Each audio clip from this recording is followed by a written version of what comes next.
nós estamos estudando acerca de Neemias, Hoje pela manhã nós estivemos falando sobre estratégia, a importância da estratégia correta no momento certo. No momento certo, você vê que tudo destravou na vida de Neemias. No momento certo, nós observamos que Deus cooperou com ele e o Senhor abriu as portas e ele pôde viver o milagre sobrenatural. Neemias é um personagem incrível na Bíblia. Sem dúvida alguma, foi um homem usado por Deus que marcou a sua geração e deixou um legado na vida e deixou uma história para nos inspirar, uma história que toca muitas vidas até hoje. Neemias nos mostra que nada muda sem liderança. Se você quer mudar alguma coisa, você tem que ter planejamento, você tem que ter estratégia, você tem que saber administrar, você tem que saber liderar, porque através da liderança você pode mudar qualquer coisa. No seu livro, nós podemos aprender a respeito das qualidades, a respeito das habilidades de liderança.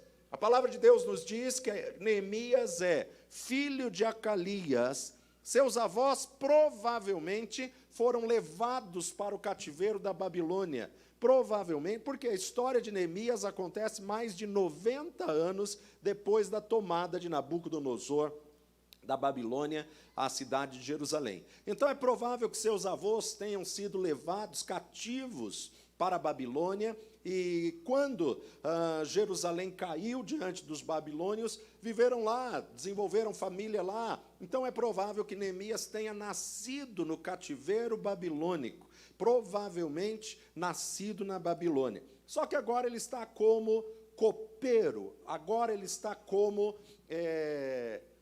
como que eu posso dizer? Um garçom de qualidade, né? Um sommelier. Um sommelier porque ele é um garçom, ele é um copeiro bilíngue, ele é um copeiro que, na verdade, sabe administrar, sabe coordenar todas as coisas. E, meu amado, Deus honra a excelência. Deus honra aquilo que é feito com excelência. O primeiro grupo tinha voltado a Judá sob a liderança de Zorobabel, por volta do ano 536, apesar, na verdade, da grande resistência e da oposição dos samaritanos, eles conseguiram acabar a reconstrução do templo no ano 516, 20 anos depois. Mas que adianta reconstruir o templo se as muralhas, se a cidade ainda está vulnerável, se a cidade ainda está ociosa? Depois que acaba o período da Babilônia, se levanta a Pérsia, o Império Medo-Persa, e vai se levantar sobre a ordem de Assuero. Assuero era o rei que, na verdade, nós vamos ver aí o período onde entra a rainha Ester, todo aquele contexto da rainha Ester, que a gente já ministrou no começo desse ano. E para salvar o povo judeu, Deus usou Ester com uma estratégia, com uma sabedoria, com uma graça, né? O período de Ester foi algo realmente maravilhoso, e esse nós já estamos falando do ano 484, 465, 458, Antigo Testamento, contagem decrescente. Só que aí retorna uma segunda leva. Essa segunda leva vai retornar com Esdras.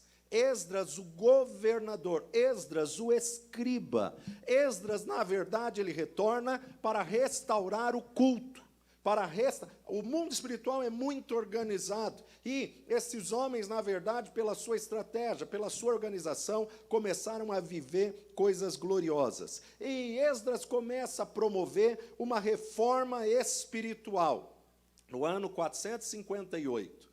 Passado 14 anos depois que Esdras está ali, juntamente para restaurar os sacerdotes, para restaurar o culto, para restaurar os levitas, aí se levanta Neemias. Neemias agora está como copeiro do rei Artaxerxes. E Artaxerxes, na verdade, ele é um dos sucessores de Assuero. Assuero, juntamente com Vasti, né? E aí, então, vem Neemias, e nasce no coração dele o desejo de reconstruir. Quando? Através de uma notícia ruim. A notícia ruim despertou o chamado. A notícia ruim colocou ele no desígnio que ele tinha que cumprir. A notícia ruim desafiou ele. Preciso fazer alguma coisa com esse povo. Preciso mudar essa história. Então, a gente aprende com Neemias coisas tremendas. Primeira delas, não pare na notícia ruim. Quando a notícia ruim lhe chega, sonda o coração de Deus para saber o que você vai fazer diante do cenário caótico, diante da notícia ruim. E ele recebe a visita no palácio de Anani e ele pergunta: como estão os que estão lá em Judá, lá em Jerusalém? Ah, Neemias, quem não foi levado para o cativeiro está em grande miséria e desprezo. E já falamos, sentei, chorei, orei, jejuei por alguns dias, e Deus começa a fazer um plano no seu coração. Ele, então, vai dizer ao rei: eu quero ir lá, eu quero reconstruir, eu quero fazer alguma coisa. Só que aquele próprio rei que tinha ordenado que se parasse a construção dos muros. Aqui eu aprendo a ousadia, aqui eu aprendo a intrepidez, aqui eu aprendo a convicção, a coragem que esse homem tem. Mesmo sabendo que Artaxerxes tinha mandado parar a construção, ele se voluntaria, ele se oferece. E quando eles chegam, eles descobriram que haviam se dirigido para lá antes deles filhos, nascidos durante aquele período, e viviam num estado de grande miséria, de grande corrupção moral e espiritual. Assim como seus antepassados, aqueles judeus haviam se casado com mulheres infiéis que viviam da idolatria das outras nações ao redor de Israel e estavam entregues a práticas abomináveis da idolatria e aos costumes pagãos. Eles começam a restaurar esse culto. Esdras encarou o problema de frente. Esdras começou a ensinar a palavra de Deus. Por quê?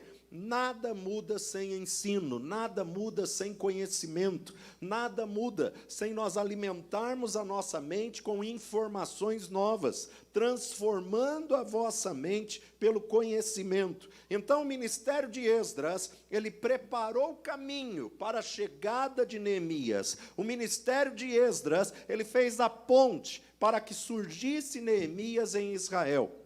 Sob condições difíceis, ele desafiou os israelitas a reconstruir as muralhas de uma cidade.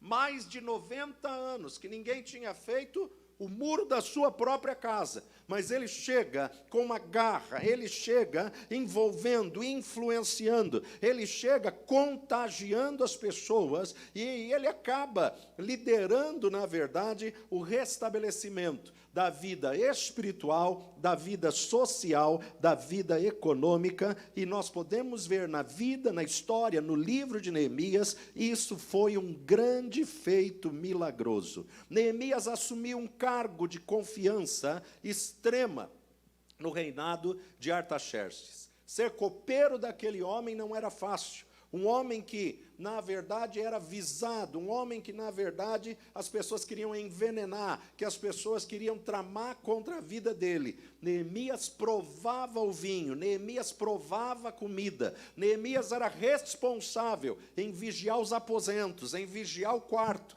para que ninguém entrasse e tramasse alguma coisa contra Artaxerxes. Sem dúvida, o rei Artaxerxes consultava Neemias, o rei Artaxerxes conversava muito com Neemias e pedia conselhos para Neemias. E Neemias se destacou, no tempo que ele serviu a Artaxerxes, como um excelente profissional. Neemias se destacou por seu caráter, por sua integridade, por sua fidelidade, pela sua sabedoria, sua grande sabedoria. Apesar de ele viver num mundo pagão, num ambiente pagão, ele nunca se esqueceu do Deus de seus pais. Ele nunca se esqueceu do Deus de Abraão, do Deus de Isaac, do Deus de Jacó. Ele tinha um grande amor pelo Senhor e ele se comprometera a obedecer às leis da Torá, às leis do Pentateuco. E por causa disso, a bênção de Deus era com ele. Por causa disso, a bênção de Deus estava com ele.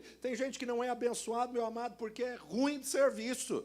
Tem gente que perde oportunidade porque, na verdade, faz de qualquer jeito, faz de qualquer maneira. Se você quer se destacar, Seja o melhor naquilo que você faz. Seja o melhor para que o nome do Senhor seja glorificado, para que o nome do Senhor seja exaltado. Neemias reconheceu que ele não poderia resolver os problemas, que ele tinha ciência que sozinho ele não ia conseguir. Por isso ele apresentou a Deus em oração. Por isso ele clamou a Deus. Do ponto de vista humano, a situação que ele estava era um problema impossível de ser resolvido aos olhos dos homens. Mas Neemias lembrou a Deus da aliança que ele tinha com seu povo, a aliança que ele tinha com Israel. Veja lá comigo, Neemias capítulo 1. Abra sua Bíblia comigo, logo depois de Esdras, livro de Neemias.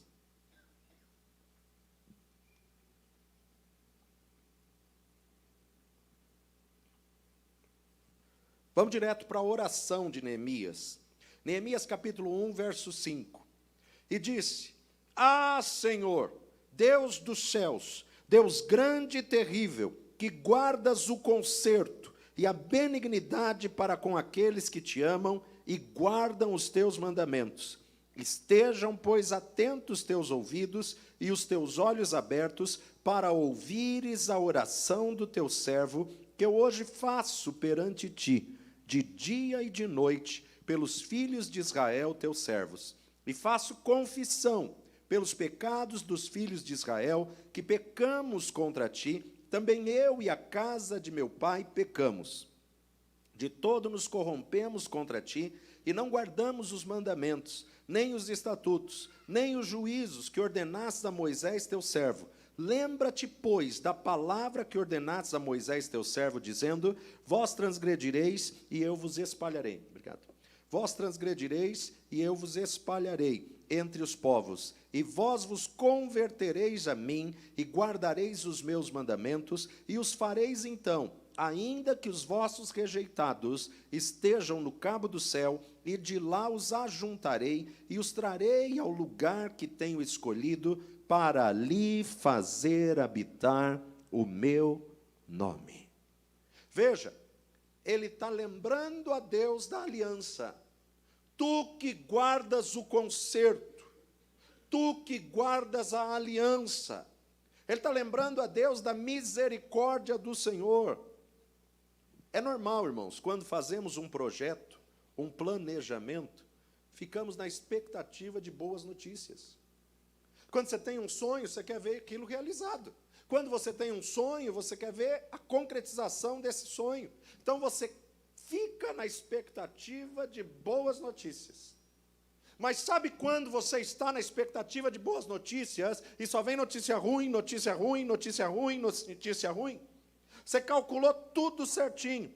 Calculou, colocou margem de risco. Mas, infelizmente, apareceram alguns percalços no caminho que não foram calculados, alguns percalços no caminho inesperado. Os muros estavam em ruína, as portas da cidade haviam sido queimadas a fogo. E muro em ruína e porta da cidade queimada a fogo, naquela cultura e naquele contexto, cidade vulnerável, cidade vencida.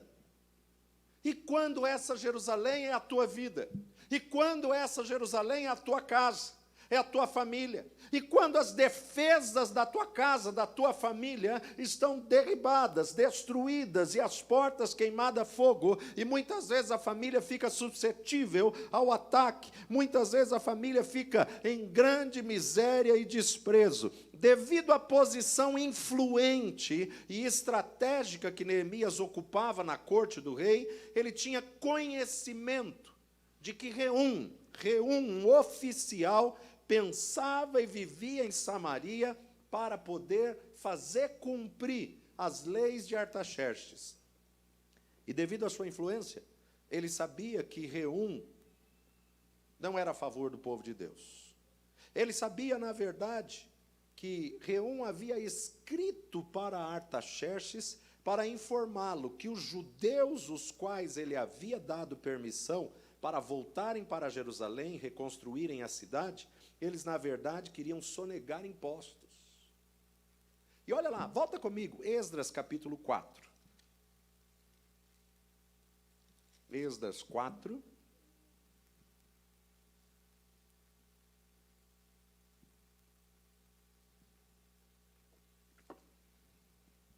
versos 12 e 13.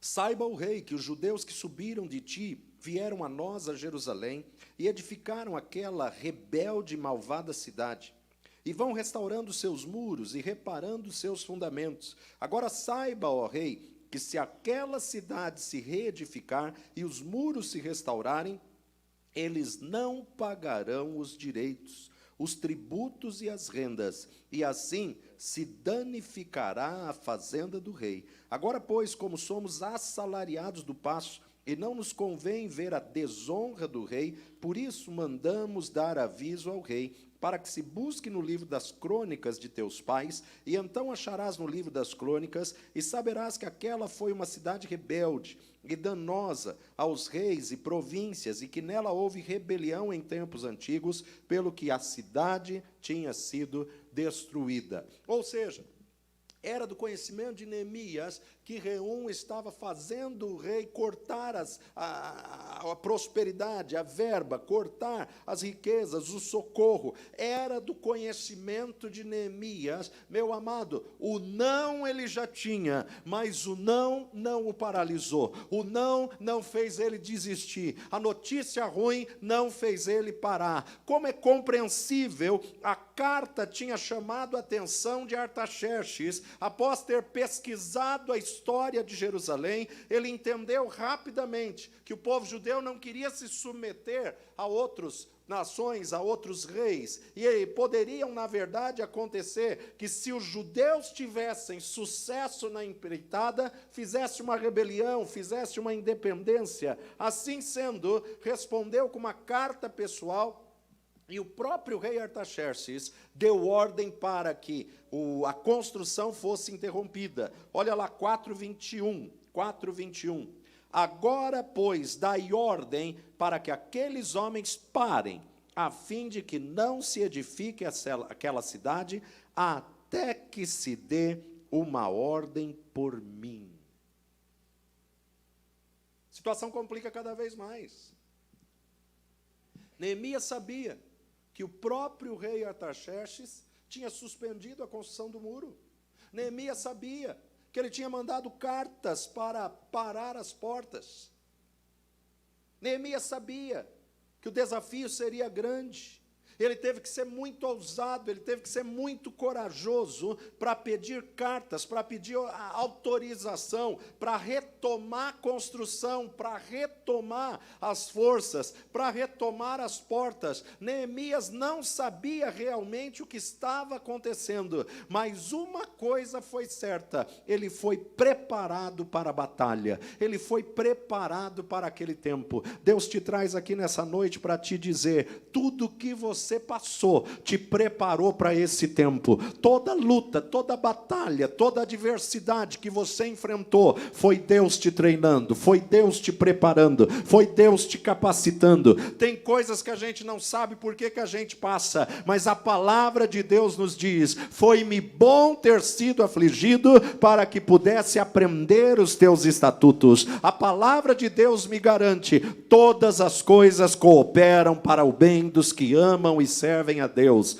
Deus não é incoerente e nem inconsequente de te colocar numa posição sem antes te preparar para estar lá. Então, meu amado, olha para trás e extrai o aprendizado. Olha para trás e saiba que o passado só serve de experiência. O passado só serve de aprendizado. É na pressão que vem a maturidade. É na pressão que você se desponta. É na pressão que vai surgir a reação. E a reação, o nome do Senhor será glorificado, e toda essa luta e tribulação é para que você tenha experiência quando você assumir aquilo que Deus tem a colocar nas suas mãos.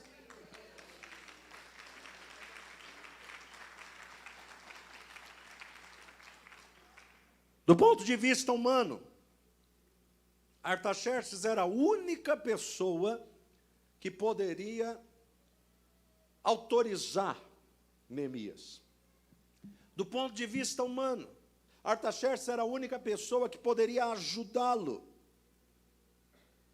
E quando ele está sentado, lamentando, chorando, ele está orando, ele está jejuando, ele está sensível à direção do Senhor, ele está sensível às estratégias do Senhor. Meu irmão, Deus vai te dar estratégia para você ter vitória naquilo que você proposita diante do Senhor. Deus te traz essa noite para te dizer: ei, não desperdiça cartucho não, aguarda o tempo certo, vá à pessoa certa, vá à pessoa que realmente tem condições de te proporcionar soluções para realizar o que Deus colocou no seu coração. Para de ficar contando para um, para outro, para outro, para outro. Vá à pessoa certa, porque a graça de Deus será contigo, a unção de Deus será contigo, a bênção de Deus será contigo, e aonde Deus está, algo novo começa a acontecer.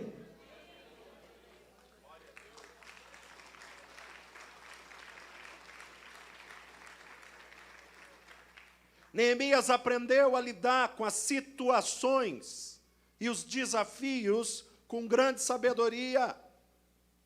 Não lida com os desafios de qualquer jeito, não lida com os desafios sem experiência. Quando você espera para falar no momento certo, até o tolo se torna sábio. Então, meu amado, aguarda o tempo certo, amarra a tua alma, fica quieto e aguarda o momento de Deus. Agora, é interessante a gente observar, no tempo que ele viveu como copeiro do rei, no tempo que ele viveu como escravo, ele construiu uma boa reputação, ele tinha integridade, ele teve lealdade em todos esses anos, e na verdade a gente vai ver que isso vai contribuir. O problema não é reconstruir Jerusalém, o problema é quem está pedindo. A questão não é reconstruir, a questão é quem que está querendo ir para lá. Ah, o rei mandou suspender, mandou, mas agora Neemias? Não, Neemias vai, Neemias pode ir, Neemias eu confio, Neemias eu garanto, pode ir. Agora as pessoas lá não sabiam que o rei já tinha autorizado, não sabia que o rei tinha dado cartas. Quando Neemias chega na cidade de Jerusalém, ele chega com uma comitiva. Quando ele chega na cidade de Jerusalém, ele chega com soldados, com guardas, ele chega com autorização. E, meu amado, mesmo assim teve adversidade, mesmo assim teve resistência. Mas saiba que a adversidade é só para te dar mais garra, para poder avançar e poder te mostrar que você está no caminho certo.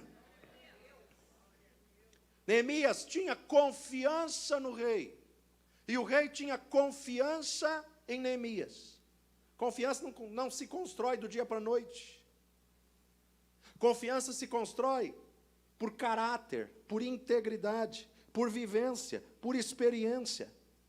Neemias não queimou cartuchos, pedindo qualquer coisa para o rei em qualquer momento. Não.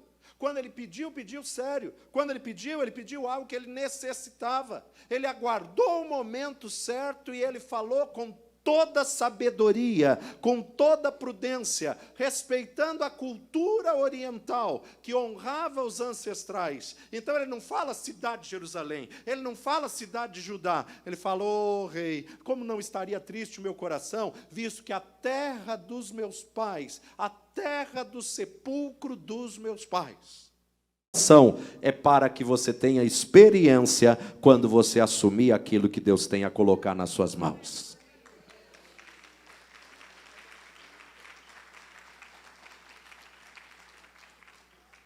Do ponto de vista humano, Artaxerxes era a única pessoa que poderia autorizar Neemias. Do ponto de vista humano, Artaxerxes era a única pessoa que poderia ajudá-lo. E quando ele está sentado, lamentando, chorando, ele está orando, ele está jejuando, ele está sensível à direção do Senhor, ele está sensível às estratégias do Senhor. Meu irmão, Deus vai te dar estratégia para você ter vitória naquilo que você proposita diante do Senhor. Deus te traz essa noite para te dizer: ei, não desperdiça cartucho não, aguarda o tempo certo, vá à pessoa certa, vá à pessoa que realmente tem condições de te proporcionar soluções para realizar o que Deus colocou no seu coração. Para de ficar contando para um, para outro, para outro, para outro. Vá à pessoa certa, porque a graça de Deus será contigo, a unção de Deus será contigo, a bênção de Deus será contigo, e aonde Deus está, algo novo começa a acontecer.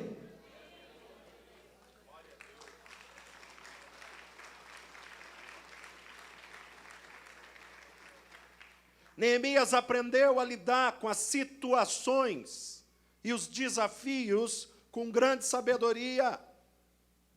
Não lida com os desafios de qualquer jeito, não lida com os desafios sem experiência.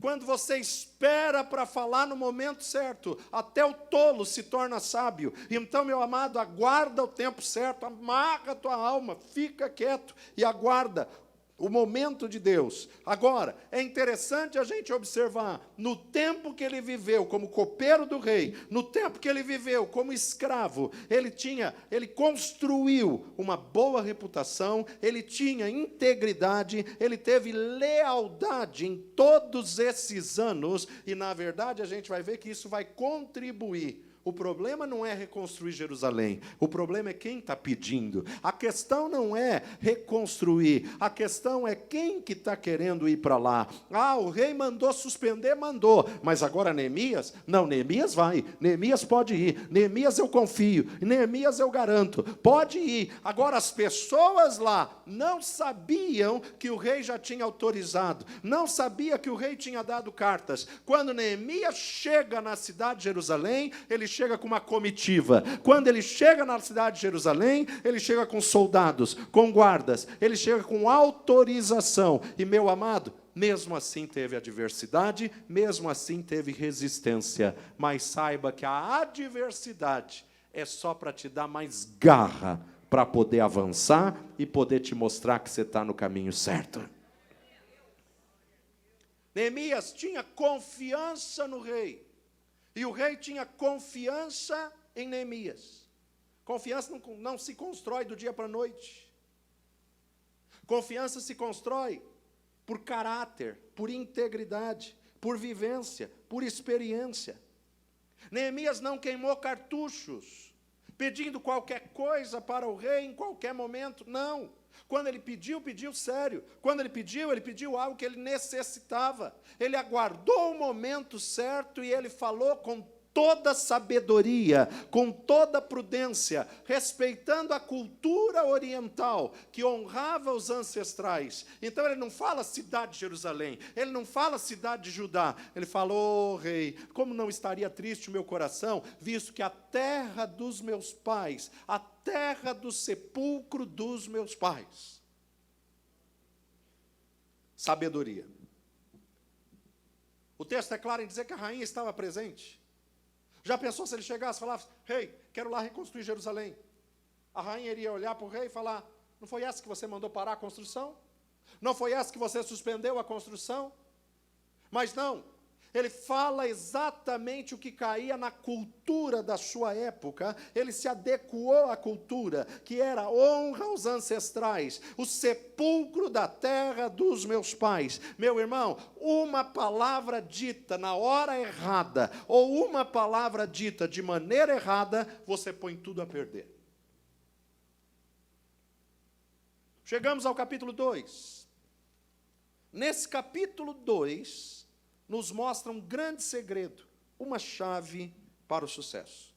Após receber as respostas positivas aos seus pedidos ousados, aos seus pedidos corajosos, ele disse, visto que a bondosa mão do Senhor está sobre mim, o rei atendeu aos meus pedidos. Outra tradução, Neemias 2:8, como também uma carta para Asaf, guarda do jardim do rei, para que me dê madeira para cobrir as portas do paço da casa e para o muro da cidade, e para a casa em que eu houver de entrar. E o rei mas deu segundo a boa mão de Deus sobre mim. O rei mas deu segundo a boa mão de Deus sobre mim. Meu irmão, nunca perca isso de foco. A chave para o sucesso foi Deus, foi Deus, Foi Deus, foi Deus, foi Deus. Não foi a tua capacidade, não foi a tua ousadia, não foi a tua sabedoria, não foi os teus recursos financeiros, não foi a tua condição financeira,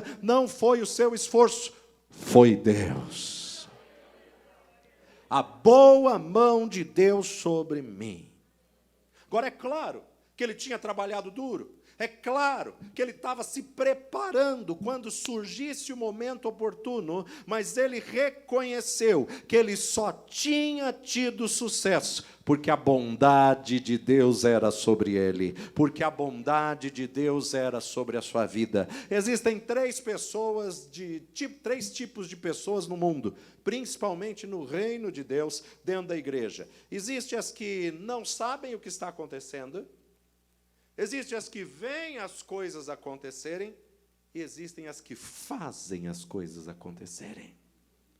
Quem é você? Aquele que não sabe o que está acontecendo? Aquele que só assiste as coisas acontecer de fora? Ou aquele que se envolve e faz as coisas acontecerem? Deus está procurando pessoas que possam se envolver. Sem dúvida nenhuma, Neemias foi aquele que fez acontecer. Neemias reconhecia que era a bênção de Deus sobre ele, aliada à sua própria dedicação. Neemias recebeu mais do que ele havia pedido. Continua o verso 9. Então, vim aos governadores da além do rio, dei-lhes as cartas do rei, e o rei tinha enviado comigo chefes dos exércitos e cavaleiros, o que, ouvindo Sambalate o horonita, Tobias, o servo amonita, lhe desagradou com grande desagrado que alguém viesse a procurar o bem dos filhos de Israel. Ou seja, além dos passaportes que ele teve carimbado, ele teve um cartão de crédito da época que poderia retirar qualquer material que ele necessitasse. Ou seja, ele tinha um edito, ele tinha uma carta do rei que ele podia pedir o que ele quisesse para construir. Agora, o mais interessante ainda é que o rei manda uma comitiva junto com ele. O rei manda assessores. O rei, irmãos, ele foi numa missão, na verdade, monárquica. Ele foi numa missão onde nós observamos que a mão do Senhor era com ele. O rei tinha dado ordem aos oficiais. Quem vai mexer vendo os oficiais junto? Quem vai mexer vendo o representante do palácio ali junto? Escoltando um copeiro, escoltando um garçom, em segurança. Ou seja, quando você está no centro da vontade de Deus, Deus move quem não imagina, e Deus vai mover gente ao teu favor, Deus vai mover gente para poder liberar, para poder autorizar, para poder carimbar, para poder chancelar. Deus vai mover pessoas, porque assim como o coração do rei está nas mãos de Deus, Deus levanta aqueles que se dispõem a fazer, Deus fortalece aqueles que se dispõem a fazer, e Deus contribui para que o nome dele seja glorificado e a bênção de Deus seja concluída na tua história. Após um período de lamento, após um período de jejum, após um período de oração, agora ele está sendo escoltado pela corte real da Pérsia. Olha como a história mudou.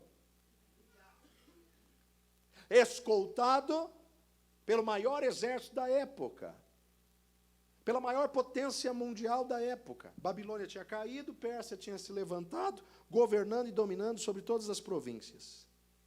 Com isso, irmãos, Neemias estava convicto que Deus o havia levado até aquele momento da história. Neemias já tinha provado muitos milagres para começar a duvidar diante das resistências, diante das rejeições, diante das oposições. O que eu acho bonito em Neemias é que ele não ficou dando ouvidos ao falatório humano. O rei mandou você descer. Não, o rei já me falou que eu tenho que concluir essa obra. Não, mas olha, está aqui, tem cartas. Eu já tenho uma carta do rei. Neemias, tem profetas aqui querendo te profetizar o que Deus falou. Deus já falou comigo. Deus não muda de ideia. Eu estou fazendo uma grande obra, de maneira que não posso descer. Não, mas os profetas subornados, profetas falsos. Mas Neemias não deu ouvidos. Nós estamos vivendo uma geração vulnerável. Uma geração que Deus fala, ele vai em outro lugar, em outro lugar, em outro lugar, em outro lugar. Eu quero uma confirmação. Ai, Senhor, o Senhor tem que falar de novo. O Senhor tem que falar de novo. Senhor, se é o Senhor mesmo, fala. Senhor, se é o Senhor, faz. Cai um raio do céu. Fica na primeira palavra. O próprio Jesus disse, ó geração incrédula e perversa, até quando vai continuar me pedindo um sinal? Até quando vai ficar pedindo confirmação?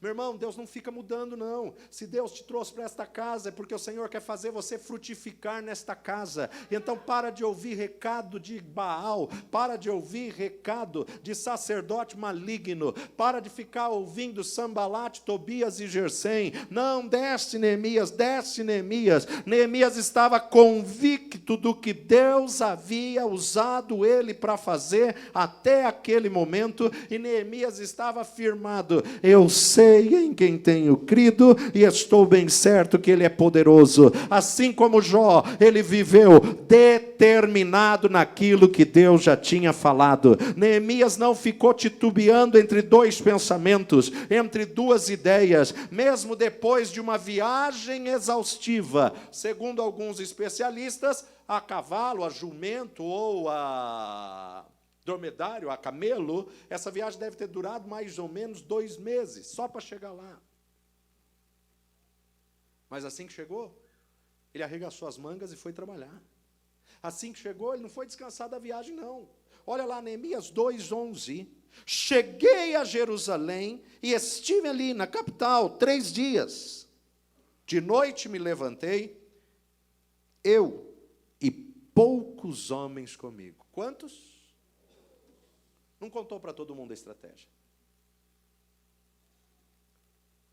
Estratégia e planejamento de conquista tem que ser poucas pessoas.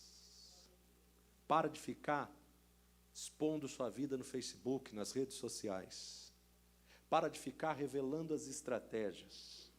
Poucos homens comigo, e não declarei a ninguém o que Deus me deu. Me pôs no coração para fazer em Jerusalém. E não havia comigo animal algum. Falamos hoje de manhã, não havia animal por quê? Para não fazer alarde. Senão aquele em que eu estava montado. Não sei se um camelo, se um jumento, não sei se um cavalo, mas não havia animal algum, senão o que eu estava montado. De noite, saí pela porta do vale, para a banda da fonte do dragão, e para a porta do monturo. Contemplei os muros de Jerusalém, que estavam fendidos, e as suas portas que tinham sido consumidas pelo fogo. Passei a porta da fonte e ao viveiro do rei, e não havia lugar por onde pudesse passar a cavalgadura que estava debaixo de mim. Então, de noite, subi pelo ribeiro e contemplei o muro, e voltei e entrei pela porta do vale, e assim voltei. E não souberam os magistrados onde eu fui e nem o que eu fazia, porque ainda até então, nem aos judeus, nem aos nobres, nem aos magistrados, nem aos mais que faziam a obra, tinha declarado coisa alguma. Então lhe disse, bem veste a miséria. Certamente, ele faz um inventário primeiro. Antes de começar a reconstrução, antes de começar o reparo, ele faz um levantamento. O que precisa aqui de tijolos? O que precisa aqui de reboco? O que precisa aqui de madeira? O que precisa aqui? Então, ele vai andando ao redor da cidade e fazendo um inventário. Interessante, meu amado, que o ânimo do povo havia alcançado o índice recorde de pessimismo. 90 anos com aquilo destruído. Não vai ter como levantarmos de novo. O desânimo estava presente em todas as pessoas que viviam em Israel. Ele fez um verdadeiro inventário. E provavelmente, durante o dia, ele ficava interrogando as pessoas, questionando as pessoas, tentando conhecer a realidade, tentando conhecer o coração das pessoas, tentando avaliar a condição de cada um. Durante o dia, ele interrogava, durante a noite, ele inspecionava, de dia ele interrogava, de noite ele inspecionava, e aí ele começou a calcular o estrago que havia e como sair daquela situação. Pelo texto bíblico, fica evidente que inspecionar os muros e elaborar um plano para reconstruir não foi uma tarefa difícil para Neemias. Por quê? Porque ele já foi preparado para aquilo. Ele já foi esperando o que ele iria encontrar. Olha lá, verso 17. Então, bem disse, bem vedes vós a miséria em que estamos, que Jerusalém está assolada, e que suas portas têm sido queimadas. Vinde, pois, reedifiquemos o muro de Jerusalém, e não estejamos mais em opróbrio. Então lhes declarei, como a mão do meu Deus me fora favorável, como também as palavras do rei, que ele me tinha dito. Então disseram, levantemo-nos e edifiquemos, e esforçaram as suas mãos para o bem. O que ouvindo Sambalate, o horonita, Tobias, o servo armonita, e Gesem, o arábio, zombaram de nós, e desprezaram-nos, e disseram, que é isso que fazeis? Quereis rebelar-vos contra o rei Artaxerxes? Então lhes respondi e disse, o Deus dos céus é o Deus que nos fará prosperar, e nós, os seus servos, nos levantaremos e reedificaremos, mas vós não tendes parte, nem justiça, nem memória em Jerusalém. Para concluir, ele conseguiu fazer isso em 3 noites. E agora, o último desafio que eu vejo nesse capítulo: convencer as pessoas, contagiar as pessoas com a chama que estava no seu coração. Seu maior desafio foi convencer as pessoas a tomarem parte naquele projeto. Seu maior desafio foi convencer as pessoas a se entusiasmar. Quando tudo vai mal, meu amado, e você está na iminência de desistir, Deus levanta um Neemias. Deus levanta alguém para poder te envolver, para poder te ajudar, para poder, ei, não pare agora, vamos lá, levanta, estamos acabando, vamos concluir, vamos fazer essa obra. Nós precisamos nos associar a pessoas que queiram nos levar ao foco. Agora, se Deus está te levantando como Neemias, não seja contaminado pelo desânimo que está ao seu redor. Transforma o diagnóstico, muda essa realidade, tenha uma palavra de vitória na sua boca, tenha uma palavra de ânimo, contagia as pessoas, influencia as pessoas, faz as pessoas abraçarem o projeto que Deus colocou no seu coração. Neemias olhou para aquele povo e disse, ei, vinde, reedifiquemos o muro de Jerusalém e não vivamos mais do opróbrio. Reedifiquemos o muro de Jerusalém e tenhamos segurança, tenhamos vitória, tenhamos o projeto que Deus nos deu concluído. Imagina os pensamentos, as falas, os sentimentos negativos. Ah, Neemias, não dá certo. Já tentaram de tudo. Ah, Neemias, faz 90 anos que isso está assim. Imagina o comentário entre eles. Ele não é daqui, ele é assessor do rei lá. Acha que nós estamos na Pérsia, em Suzã. Suzã era uma capital de ostentação, Suzã era uma capital de luxo, glamour. Então, com certeza, as pessoas começaram a comentar. Ah, ele não sabe o que nós estamos passando aqui, ele não sabe das nossas necessidades, ele não sabe que as nossas prioridades são outra. Ele está pedindo para fazer algo impossível. Mas, em algum momento, durante o relato de Neemias, os sentimentos negativos começaram a se tornar positivos. Em algum momento, alguém se dispõe e diz, conta comigo, Neemias. Outro se levanta e diz: comigo também, comigo também. O desespero se transformou em esperança. Durou algum tempo os debates do assunto, até que juntos, todos eles foram tomados pelo entusiasmo. Todos eles responderam a uma só voz: dispomos-nos e edifiquemos o muro. Meu irmão, se quisermos que a obra seja feita, temos que ter uma palavra de incentivo, temos que ter uma palavra de motivação. Se quisermos ter sucesso no que Deus colocou nas nossas mãos, a ordem de Deus é: vista a camisa, arregace as mangas e mão à massa. Vista a camisa, arregace as mangas e mãos à obra. As mãos de Deus trabalham por intermédio das mãos humanas. As mãos de Deus trabalham por intermédio de homens e mulheres que dizem: eis-me aqui, cumpre em mim o teu querer, faz de mim a tua vontade. A palavra de Deus para você hoje é: o Senhor vai fortalecer as suas mãos, o Senhor vai levantar aqueles que se disporem a continuar a obra, aqueles que se dispuserem a concluir o muro, aqueles que se dispuserem a fazer algo para o reino. Deus se levanta a teu favor. Para tentar frustrar os planos, os inimigos dos filhos de Israel se apressaram em minar as forças de Neemias. O texto diz que eles zombaram. Outro trecho mais para frente, o texto vai dizer que eles vão falar: ih, esse muro é tão fraco, tão fraco, tão fraco, que até uma raposa derruba esse muro. O diabo, na verdade, meu amado, levanta pessoas para poder desmotivar, para poder desestruturar. Mas não dê ouvidos. É você que decide, é você que escolhe a quem você quer usar, a quem você quer ouvir, a que comentário você quer dar crédito. Eles usaram todas as técnicas possíveis de desmoralização que podia se imaginar, incluindo o primeiro decreto do rei Artaxerxes.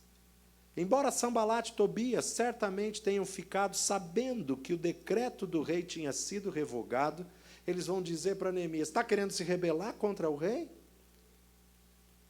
Ele está com permissão do rei, não adianta apresentar decreto contrário. Ele está com permissão de Artaxerxes. Mas eles tentam usar de força, eles tentam paralisá-los na briga, na luta, no confronto. Mas uma coisa é fato: Neemias não se sentiu intimidado pelos ataques traiçoeiros. Muito pelo contrário, ele respondeu ao abuso verbal com palavras fortes, com palavras divinas. Se tivermos sucesso em fazer as coisas sem a ajuda de Deus, vamos estar erguendo um monumento para homens, ao invés de fazer algo para Deus. Mas Deus nos convocou para um projeto para Ele. A obra é dele, a casa é dele, a igreja é dele, a noiva é dele, e Ele é o cabeça do corpo. Não estamos edificando monumento humano, estamos fazendo algo para o reino, e tudo que é para o reino é perpétuo, é permanente. No Jerusalém, nos tempos de Neemias, tinha 10 portas. A partir da próxima semana, nós vamos começar a falar das portas. Cada porta é uma revelação específica para as nossas vidas. Tinha a porta do peixe, tinha a porta das ovelhas, tinha a porta da guarda, tinha a porta oriental, tinha a porta dos cavalos, tinha a porta das águas, tinha a porta da fonte, a porta do monturo, a porta do vale e a porta velha. Essas eram as 10 portas na época que Jeremias estava reedificando. E a partir da próxima semana, nós vamos ver o que de profético tem nessas portas e o que precisamos restaurar nessas portas. Como precisamos reparar essas portas para que a cidade de Jerusalém, essa Jerusalém, possa ser edificada. Mas a ordem de Deus hoje para a tua vida é entusiasmo. Não perca o ânimo, não baixe a guarda, não dê ouvidos aos comentários negativos, não se contamine com falatório contrário, mas tenha uma palavra nos seus lábios: estou fazendo uma grande obra de maneira que não posso descer. Estou fazendo uma grande obra de maneira que nada e ninguém vai mover do lugar que Deus me colocou. Nada e ninguém vai mover a posição que o Senhor estabeleceu para mim. Se essa é a sua oração, vai se colocando em pé no seu lugar e vai louvando ao Senhor, engrandecendo ao Senhor, dizendo ao Senhor: conta comigo, Senhor, conta comigo, eis-me aqui, Senhor. Que você possa ser um influenciador, que você venha contagiar vidas e não ser contaminado com o diagnóstico negativo, com o relatório negativo. Pai de amor e Deus bendito, eis aqui um povo que se levanta, eis aqui vidas que se colocam de pé para dizer: eis-nos aqui, cumpre em nós o teu querer. Senhor, cala todo adversário, cala, Senhor, toda sentença maligna, toda sentença de desânimo, de desmotivação, de tristeza, de angústia. Nós repreendemos na autoridade do nome de Jesus e ordenamos agora: sai!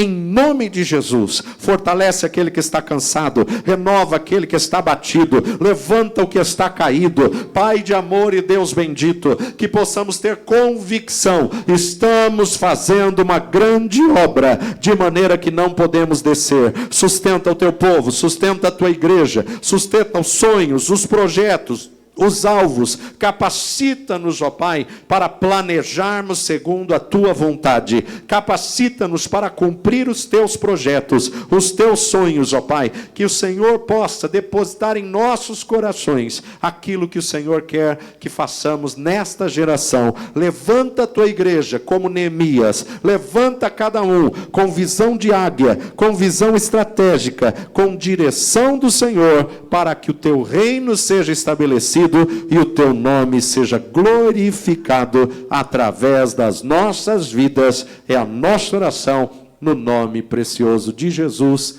Quem crê, aplauda o Senhor.